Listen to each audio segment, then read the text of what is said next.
Indian forex ട്രേഡേഴ്സിന് service available ആയിട്ടുള്ള funding firms ഏതെല്ലാമായിരിക്കും? നമ്മൾ ഈ പറഞ്ഞ കാര്യം ഗൂഗിളിൽ കയറി റാൻഡം ആയിട്ട് നോക്കുകയാണെന്നുണ്ടെങ്കിൽ ഒരുപാട് ടൈം കൺസ്യൂമിങ് ചെയ്യുന്ന ഒരു കാര്യമായിരിക്കും. സോ നമ്മളിപ്പോൾ നിൽക്കുന്ന രാജ്യം ഏതാണോ അവിടെ സർവീസ് അവൈലബിൾ ആയിട്ടുള്ള ഫണ്ടിംഗ് ഫേം ഏതാണെന്ന് കണ്ടുപിടിക്കാൻ നമ്മളെ സഹായിക്കുന്ന ഒരു വെബ്സൈറ്റ് ഏതാണെന്ന് നമുക്ക് നോക്കിയാലോ.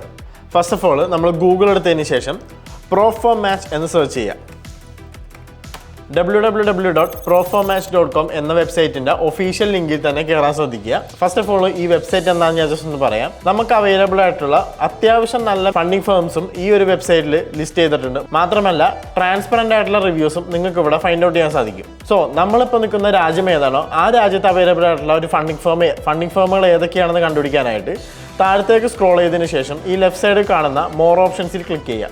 അപ്പോൾ ഇവിടെ കൺട്രീസ് എന്നുള്ളൊരു ഓപ്ഷൻ വരും. അതിൽ United States, Pakistan, India, Vietnam ഇങ്ങനെ ഇത്രയും കൺട്രീസുകൾ ഇവിടെ ഇപ്പോൾ ലിസ്റ്റ് ചെയ്തിട്ടുണ്ട്. ഇപ്പോൾ നമ്മൾ താമസിക്കുന്നത് ഇന്ത്യയിലായതുകൊണ്ട് നമ്മൾ ഇന്ത്യൻ റെസിഡൻസ് ആയതുകൊണ്ട് നമ്മൾ ഇന്ത്യ എന്നുള്ള ഓപ്ഷൻ സെലക്ട് ചെയ്യാം. അപ്പോൾ ഇന്ത്യയിൽ അവൈലബിൾ ആയിട്ടുള്ള ഫണ്ടിംഗ് ഫേംസ് ഏതെല്ലാമാണെന്ന് ഇവിടെ താഴത്തെ ലിസ്റ്റ് ചെയ്തിട്ടുണ്ട്. അതിൽ നിന്ന് നിങ്ങൾക്ക് ആവശ്യമുള്ള ഫണ്ടിംഗ് ഫേം ഏതാണെന്ന് നിങ്ങൾ ചൂസ് ചെയ്താൽ മതി. സോ ഒരു ഫണ്ടിംഗ് ഫേം ചൂസ് ചെയ്യുന്നതിന് മുമ്പായിട്ട് എന്തെല്ലാം കാര്യങ്ങൾ ആ ഫണ്ടിംഗ് ഫേമിനെ പറ്റി നോക്കണം, അതിൻ്റെ ക്വാളിറ്റീസ് എന്തൊക്കെയായിരിക്കണം, ഒരു ഫണ്ടിംഗ് ഫേമിന് വേണ്ട മിനിമം ക്വാളിറ്റീസ് എന്തെല്ലാം ആയിരിക്കണം, അങ്ങനത്തെ ഡൗട്ടുകളും കാര്യങ്ങളൊക്കെ നിങ്ങൾക്ക് ഉണ്ടെന്നുണ്ടെങ്കിൽ കമന്റ് ബോക്സിൽ പറയാം. നമ്മളൊരു സെപ്പറേറ്റ് വീഡിയോ അതിനുവേണ്ടി ചെയ്യുന്നതായിരിക്കും. മാത്രമല്ല ഇപ്പോൾ നമ്മൾ പരിചയപ്പെടുത്തിയ പ്രോഫോമാച്ച് എന്ന് പറഞ്ഞ വെബ്സൈറ്റിന്റെ മാക്സിമം അഡ്വാൻറ്റേജ് എങ്ങനെ എടുക്കണം എന്ന് നിങ്ങൾക്ക് ആവശ്യമുണ്ടെന്നുണ്ടെങ്കിൽ അതിനായിട്ടും നമ്മളൊരു സെപ്പറേറ്റ് വീഡിയോ ചെയ്യുന്നതായിരിക്കും.